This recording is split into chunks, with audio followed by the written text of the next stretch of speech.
रहीम अस्सलाम वालेकुम नाजरीन, आप यूट्यूब चैनल देख रहे हैं। मैं इमरान खान हूँ। नाजरीन, बड़े पैमाने पर अमेरिका में यह मुतालबा शुरू हो गया है कि ईरान की जंग अब ख़त्म की जाए। उसकी चंद वजूहात हैं। एक तो यह है कि डोनाल्ड ट्रंप ने जो मुहासरा कर लिया है वो काफ़ी महंगा पड़ेगा अमेरिका को, और अगर ये स्टैंड स्टिल पोजीशन रहती है तो अमेरिका का खर्चा बहुत ज़्यादा बढ़ता चला जाएगा। अब ये खर्चा पूरा कहाँ से करना है? डोनाल्ड ट्रंप के दिमाग में ये आइडिया है कि अगर मिडल ईस्ट में कारोबार बंद हो जाएगा, या जो गल्फ़ ममालिक की या खलीजी ममालिक की तेल की बड़ी दुकान है वो बंद हो जाएगी, तो फिर वेनेजुएला में और अमेरिका में जो तेल है वो बिकना शुरू हो जाएगा और वो खसारा वहाँ से कवर कर लेंगे। अमेरिकन को इस आइडिया के ऊपर पूरी तरह से एतबार नहीं है। वजह यह है कि अमेरिका दुनिया में बहुत दूर है। अपना तेल बेचना है तो आपको अपनी मार्केटिंग करनी चाहिए। दूसरी जगह पे प्रॉब्लम क्रिएट करके आप अपने इत्तेहादियों को नाराज़ करेंगे और अमेरिका दुनिया में तनहा होता चला जाएगा। जंगबंदी के लिए कैलिफोर्निया के गवर्नर ने भी एक स्टेटमेंट दिया। उन्होंने कहा जी फौरी तौर पे जंग बंद की जाए। इसके अलावा जो है वो आपको पता है न्यूयॉर्क का मेयर है वो पहले ही खिलाफ है। फिर डेमोक्रेट जो सेनेटर हैं चक शूमर, उन्होंने भी मुतालबा किया है। यक के बाद दीगरे मुतालबात सामने आ रहे हैं। अमरीकी मीडिया इस जंग और जंग के नतीजे में होने वाले नुकसानात को ना सिर्फ बता रहा है बल्कि इस जंग की मुखालफत कर रहा है। एक और चीज़, ये जो मुहासरा अब डोनाल्ड ट्रंप ने किया ना, ये तका देने वाला मुहासरा होगा। और इतने बड़े पैमाने पर फौज को मिडल ईस्ट के अंदर रखना, फिर उनको वहाँ पे एक्टिव रखना, फिर मुहासरे को जारी रखना और फिर बड़ी बड़ी आलमी ताकतों के मफादात से टकराते रहना, ये अमेरिका के मफाद में कभी नहीं होगा। फिर डोनाल्ड ट्रंप ने एक और बात की कि अगर आबना हुर्मुज़ खुल भी जाती है तो 6 महीने हमें लग जाएंगे उसको क्लियर करते हुए, क्योंकि अमेरिका ये समझता है वहाँ पे बारूदी सुरंगें हैं। अब ये 6 महीने का टाइम भी वो इसलिए कर रहे हैं कि दुनिया में जितने भी बड़े बड़े ऑयल टैंकर्स हैं वो अब खलीजी ममालिक की तरफ जाने की बजाय खौफ की वजह से कि यहाँ पे हमारे टैंकर तबाह हो सकते हैं, वो अमेरिका की तरफ जाएं। वो वेनेजुएला से और अमेरिका से तेल लें जहाँ पे अमेरिकी कंपनियाँ काम कर रही हैं और इससे अमेरिका पैसा बनाए। डोनाल्ड ट्रंप एक मरतबा फिर अपनी दी हुई डेडलाइन से भाग गए। और देखें, कल मैंने आपको ये खबर दी थी अपने पिछले वीलॉग में, जो सुबह आपने वीलॉग सुना उसमें मैंने आपको ये बताया था कि इसराइली चैनल 12 ने यह दावा किया कि इसराइल को अमेरिका ने यह बताया है या वाइट हाउस ने यह आगाह किया है कि डोनाल्ड ट्रंप 3 से 5 दिन तक देखेंगे और एतवार तक की एक डेडलाइन है। लेकिन अभी डोनाल्ड ट्रंप ने कहा जी कोई डेडलाइन नहीं है, क्योंकि डोनाल्ड ट्रंप को एक बात समझ आ गई है गुज़िश्ता 24 घंटों में कि ईरान किसी किस्म की लचक नहीं दिखा रहा। इस हवाले से ईरानी सदर का एक स्टेटमेंट भी है, वो स्टेटमेंट भी आपके सामने रख देता हूँ कि वो किस तरीके से इन चीज़ों को देख रहे हैं और कैसे सख्त बयानात इस माहौल में भी दे रहे हैं। उनके वज़ीर ख़ारजा का स्टेटमेंट है, उनके मुज़ाकराती कमेटी के हेड कालीबाफ उनका भी स्टेटमेंट है, लेकिन सदर का स्टेटमेंट इस वक्त सबसे ज़्यादा इंपॉर्टेंट है। तो डोनाल्ड ट्रंप ने डेडलाइन फिर ख़त्म कर दी। उनको आइडिया है कि डेडलाइन जब ख़त्म होती है तो मेरी बहुत बेइज्जती होती है, क्योंकि देखे ना, एक डेडलाइन दी डोनाल्ड ट्रंप ने 2 दिन की, फिर एक और डेडलाइन दी 5 दिन की, 6 दिन की, फिर एक और डेडलाइन दी 2 हफ्ते की, फिर एक और डेडलाइन दी जनाब कि मैं मज़ीद डेडलाइन दे रहा हूँ। और अब जनाब डोनाल्ड ट्रंप ने फिर खुद से एक और डेडलाइन दे दी है कि जनाब मुझे तो पाकिस्तान ने कहा था तो मैंने ये डेडलाइन दे दी है। तो पाकिस्तान का क्या है? शहबाज शरीफ का तो आप लोग सब जानते हैं, उनको डोनाल्ड ट्रंप कहता रहेगा और वो रिक्वेस्ट करते रहेंगे और डोनाल्ड ट्रंप डेडलाइन बढ़ाता जाएगा। ना इससे ईरान के ऊपर कोई फ़र्क पड़ेगा, ना दुनिया के ऊपर कोई फ़र्क पड़ेगा, ना इससे जंगबंदी होगी। बहरहाल डोनाल्ड ट्रंप ने कहा 3 या 5 दिन की बातें गलत हैं, कोई डेडलाइन मेरी तरफ से नहीं है, ताकि जो 3 या 5 दिन के बाद शर्मिंदगी होनी है वो शर्मिंदगी से पहले ही बचा जा सके। अमेरिका के अंदर इख्तलाफात बढ़ते चले जा रहे हैं। अमरीकी नेवी के वजीर जो हैं वो मुस्ताफ़ी हो गए हैं। ये अब छोटी चीज़ें नहीं हैं, लगातार ऐसा हो रहा है अमेरिका में। अमरीकी नेवी के वजीर अचानक अपने ओहदे से मुस्ताफ़ी हो गए, और ये सिर्फ नेवी के वजीर नहीं है बल्कि बहुत बड़ी तादाद में अमरीकी फ़ौज की कमांड भी इनके पास है। ये ज़िम्मेदार हैं अमरीकी फोर्सेस के लिए, उनकी नेवी के लिए, उनके सील्स के लिए। और इन्होंने अचानक से जनाब इस्तीफ़ा दे दिया। इससे पहले भी 1-2 बड़े इस्तीफ़े आ चुके हैं। तो डोनाल्ड ट्रंप के ऊपर दबाव इन चीज़ों से बढ़ रहा है, क्योंकि इस वक्त नेवी का इस्तेमाल किया जा रहा है। ऐसे माहौल में अमरीकी नेवी के वजीर का इस्तीफ़ा आ जाना, इससे पहले आर्मी चीफ को फारग कर दिया जाना और मुख्तलिफ इस तरह की चीज़ें जो है वो ये बता रही हैं कि ईरान में इख्तलाफात उससे शदीद नौयत के नहीं हैं। हालांकि उनके ऊपर बहुत तबाही हुई है, जितने शदीद नौयत के इख्तलाफात जो हैं वो अमेरिका में पैदा हो चुके हैं। ईरानी सदर का स्टेटमेंट मैं आपको बता रहा था। ईरानी सदर ने कहा है जी कि हकीकी मुज़ाकरात में बुनियादी रुकावटें वादों की खिलाफ वर्जी है, नाकाबंदी और धमकियां हैं। देखिए, जब पाकिस्तान के फील्ड मार्शल गए थे ना ईरान में, तो उस वक्त ईरान ने कुछ मुतालबात किए थे जो बड़ी जायज़ मुतालबात थे, और फील्ड मार्शल ने कहा जी मैंने अमेरिका से बात कर ली है और उन्होंने अमेरिका से बात करके ईरान को यकीन दहानी करवाई थी कि ये चीज़ें हो जाएंगी। जबकि अमेरिका ने जो मुतालबात किए थे उस पर फील्ड मार्शल ने ईरान ने जो जो चीज़ें तस्लीम की वो अमेरिका को बता दी थी। अब उस बुनियाद पे मुज़ाकरात शुरू होने थे, पहले वीकेंड पे, फिर मंडे को, फिर ट्यूसडे को बताया गया कि ये मुज़ाकरात इस्लामाबाद में होने जा रहे हैं, जो अभी तक मुज़ाकरात शुरू नहीं हो पाए। तो फील्ड मार्शल ने जो चीज़ें ईरान को बताई वो पूरी नहीं हुई। अब यहाँ पे एक बदएतमादी पैदा हो गई है। अमेरिकन कहते हैं कि हम ये चीज़ें कभी मानते ही नहीं है। अब बीच में कुछ ऐसे लोग हैं जो ये प्रोपेगेंडा भी कर रहे हैं कि फील्ड मार्शल ने ईरान के साथ गलत बयानी की या उन्हें वो चीज़ें बताई जो अमेरिकन ने उन्हें नहीं बताई थी। लेकिन मेरा नहीं ख्याल कि ऐसा होगा, इस लेवल के ऊपर इस तरह किया नहीं जा सकता।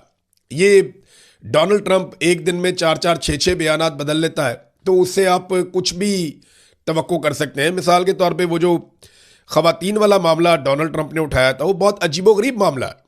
यानी ये अब तो उनकी अदलिया का भी स्टेटमेंट आ गया, जो ईरान की अदलिया है वहाँ से भी स्टेटमेंट आ गया है इस मामले को लेकर।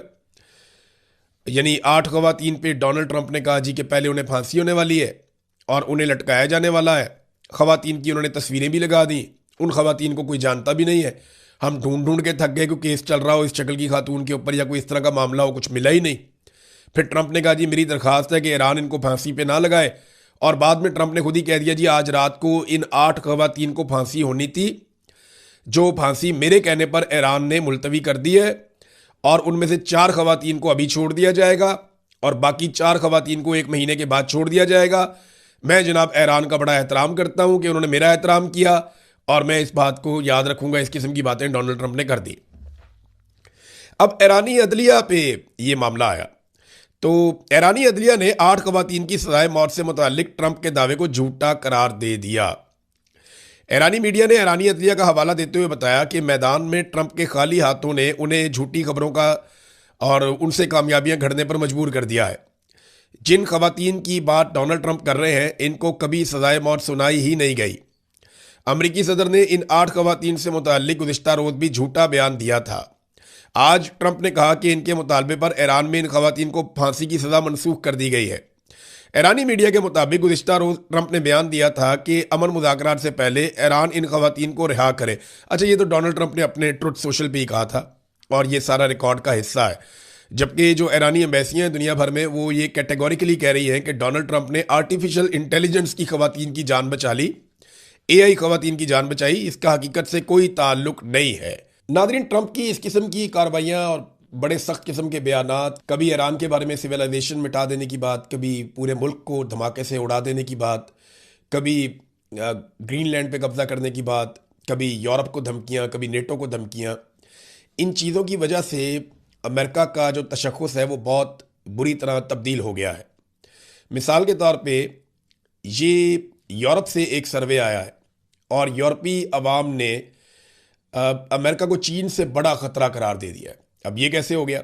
यूरोप में किए गए एक हालिया सर्वे में इंकशाफ हुआ है कि अमरीकी सदर डोनाल्ड ट्रंप के यूरोप मुखालिफ बयानात के बाद यूरोपी अवाम के ख्यालात में बहुत बड़े पैमाने पर तब्दीली आ गई है। एक बड़ी तादाद अब अमरीका को चीन के मुकाबले में ज़्यादा बड़ा ख़तरा समझती है। 36% यूरोपी ममालिक में रहने वाले लोग ये समझते हैं कि अमेरिका यूरोप के लिए बड़ा ख़तरा है, जबकि 29% ये समझते हैं कि चाइना यूरोप के लिए बड़ा ख़तरा है। हालांकि माजी में रशिया और चाइना को बड़ा ख़तरा समझा जाता था, लेकिन अब बड़ा ख़तरा अमेरिका को समझा जा रहा है। ये अमेरिका ने अचीव किया गुज़िश्ता सिर्फ चंद महीनों में। डोनाल्ड ट्रंप ने बड़ी रफ्तार से ये काम दिखाया। अच्छा, इसमें हम कुछ कैरेक्टर्स को भूल नहीं सकते। इनमें एक किरदार तो पेड्रो का है, जो स्पेन के वज़ीर आज़म है। ये बहुत दलेर आदमी है, बड़ा खुलकर बात करता है और सही बात करता है, टका कर बात करता है, तो बड़ा मकबूल भी है। और फिर इसके बाद मैक्रोन को इसके रास्ते पे चलना पड़ा, दीगर रहनुमाओं को इसके रास्ते पे चलना पड़ा, क्योंकि यूरोप में ये बहुत मकबूल हो गया। फिर जॉर्जिया मेलोनी, आपको याद होगा वो खातून जब शहबाज शरीफ साहब सलूटें मार मार के डोनाल्ड ट्रंप की अंधाधुंध तारीफें कर रहे थे, उस वक्त एक खातून पीछे मुंह पर हाथ रख कर खड़ी थी, जॉर्जिया मेलोनी। वो वहाँ पर तो चुप करके खड़ी थी हाथ मुंह पर रख के, लेकिन जब आप उन्हें बोलते हुए सुने तो आपको आइडिया होता है कि ये कितनी बड़ी लीडर है और कितना ज़बरदस्त तरीके से बोलती है। वो खातून ने भी एक रोल प्ले किया। और अब ऐसा हो रहा है कि यूरोप के 4 ममालिक कम से कम अब तक, और ये बड़े ममालिक हैं, जो इसराइल से अपने दिफाई ताल्लुकात या मुआहदे ख़त्म कर चुके हैं और इसराइल से दूर चले जा रहे हैं। बल्कि हंगरी के अंदर एक वजीर आज़म था जो इसराइल को बहुत सपोर्ट करता था, डोनाल्ड ट्रंप का खास आदमी था। वो वहाँ पे 2/3 अक्सरियत से इलेक्शन हार गया, उसका मुखालिफ 2/3 अक्सरियत से जीत गया। और वहाँ जो नया आने वाला वजीर आज़म है उसने स्टेटमेंट दे दिया कि अगर यहाँ पे आता है नेतन्याहू तो आलमी अदालत के फैसले के मुताबिक, वारंट के मुताबिक उसे गिरफ्तार किया जाएगा। तो यूरोपीय अब ये समझते हैं कि अमेरिका हमारे लिए चीन से ज़्यादा बड़ा खतरा है। प्रेस टीवी की एक खबर आई है और उसमें ईरान ने एक बड़ा मुतालबा किया है। ये बहुत इंपॉर्टेंट चीज़ है, मैं चाहता था कि मैं आपके साथ ज़रूर शेयर करूं। प्रेस टीवी ने इस खबर को कंफर्म किया है, एक बहुत बड़ा डिप्लोमेटिक मूव है जो ईरान ने चला है। एक ऐसी सफारती कोशिश उन्होंने की है जिसमें वो डिमांड करते हैं कि इसराइल अपने न्यूक्लियर प्रोग्राम की सारी तफसीलात जो है वो सबमिट करे इंटरनेशनल मॉनिटरिंग के सामने। यानी IAEA जो है वो ईरान के तो पीछे पड़ा हुआ है, पाकिस्तान के पीछे भी बड़ा अरसा पड़ा रहा, लेकिन खामोशी के साथ इसराइल ने कितने हथियार बना लिए, एटमी कुव्वत कैसे बना, उसके बाद कितने हथियार हैं और कितने एटमी वॉरहेड्स हैं, इसके ऊपर किसी ने तवज्जो नहीं दी, बल्कि मगरिब सारा का सारा चुप करके बैठा रहा। अब ये मामला ईरान ने उठाया। अगर इस मामले के ऊपर रशिया, चाइना, यूरोपीय ममालिक मिलकर बात करते हैं, पाकिस्तान को भी इस पर बात करनी चाहिए, तो फिर पूरी दुनिया में रोला पड़ेगा कि इसराइल के पास एटमी हथियार नहीं होने चाहिए। क्योंकि देखें, सबके ऊपर हमला जो कर रहा है वो इसराइल कर रहा है। अभी अटैक करने का इस वक्त, कुछ अर्सा पहले आपको याद होगा कतर के ऊपर भी इन्होंने बम मार दिए थे। तो अटैक करने में तो ये 1 मिनट लगाते हैं, इसराइली इनका तो झाका खुला हुआ है, लिहाजा इनके पास एटमी हथियार होना ज़्यादा खतरनाक बात है। तो इसमें अब ईरान ने एक मुतालबा किया है, देखते हैं कि आने वाले दिनों में इस पर क्या डेवलपमेंट होती है। ईरान और अमेरिका ने जो जो जहाज़ पकड़े गए हैं या जिन जिन जहाज़ों को उन्होंने रोका है या जिनको वहाँ पे सीज़ किया है, उनकी वीडियोस डालना शुरू कर दी हैं। जो ईरानी तेल लेकर जा रहे हैं उन जहाज़ों को अमेरिका पकड़ता है, वीडियो डाल देता है। जो ईरानियों की रोकने की सलाहियत है, जिस तरह वो रोकते हैं और सीज़ करते हैं, साइड पे ले जाते हैं, वो भी वीडियो जारी करते हैं। उधर ईरान ने एक और स्टेटमेंट जारी किया है और ये दावा ईरान के अंदर से किया गया है कि जो हुर्मुज़ टैक्स लिया जा रहा है, आबनाए हुर्मुज़ पे जो टैक्स लिया जा रहा है, उसकी पहली आमदनी ईरान के मरकज़ी बैंक में जमा करवा दी गई है। ये दावा भी सामने आया है। अच्छा, अब यहाँ पे एक नया ईरान है, ईरान की एक नई क़यादत है जो पुरानी क़यादत में से निकल कर आई है। ऐसा नहीं है कि रजीम चेंज ऑपरेशन वहाँ पे मुकम्मल हो गया, बल्कि ज़्यादा सख्त गीर लोग आ गए हैं। मुश्तबा खामनेई के बारे में कहा जाता है कि वो ज़ख्मी है और वो बहुत तकलीफ में है, बहुत ज़ख्मी है, लेकिन इसके बावजूद वो लीड कर रहे हैं। फिर उन्होंने अपना पूरा ख़ानदान खोया है। अब ऐसा आदमी किस लेवल पे रिएक्ट कर सकता है, ये अंदाज़ा आप थोड़ा सा उनकी कैफियत में जाके सोचे तो आपको हो जाएगा। रज़ा पहलवी, जिसको ये जंग शुरू होने से पहले ऐसा लगता था कि वो ईरान चला जाएगा, उसको ईरान की सरजमीन पे उतारा जाएगा और वो ईरान का बादशाह बन जाएगा और सारी चीज़ों को कंट्रोल करेगा, ये बर्तन में इसके ऊपर कैचअप फेंक दिया एक बंदे ने। लंबे बालों वाला आदमी पीछे पीछे आ रहा था, रज़ा पहलवी वहाँ पे सामने मुजाहिरीन खड़े हुए थे ईरान के, ये उधर को जा रहा था, हाथ हिला रहा था कुछ इसकी हमायती को मुखालिफ, इस तरह वो चलता रहता है।